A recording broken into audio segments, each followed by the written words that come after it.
तर महाराष्ट्रामध्ये एकंदरीत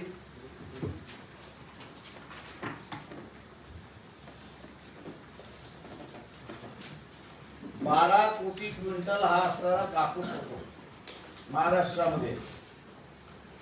आम्ही असताना त्या ठिकाणी प्रपोजल असं करतोय किंवा उद्या सत्तेमध्ये आलो तर त्याच्यामध्ये शेतकऱ्याला असताना 500 रुपये प्रति क्विंटल हे पणन महासंघ असताना बोनस म्हणून दिल्या जात होतं महाराष्ट्र शासनाच्या वतीने.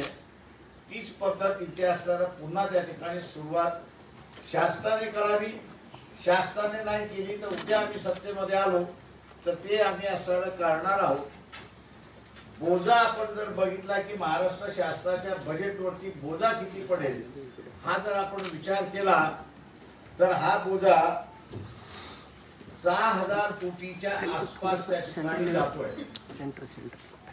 सस्टेन करणं माझ्या अंदाजानं 6000 कोटी हे जर आपण पाहिलं तर हे 3% 1 लाख म्हणजे 6% होतात. 1 लाख कोटीच्या आसपास हे करणं आणि डायमंडचं 50,000 कोटी टिकवण्यासाठी शासन हे त्यांना 12,000 कोटी त्या ठिकाणी दरवर्षी अनुदान म्हणून देत आहे. हे अर्धच आहे आणि म्हणून त्याला असताना त्या ठिकाणी करावं अशी असणारी परिस्थिती.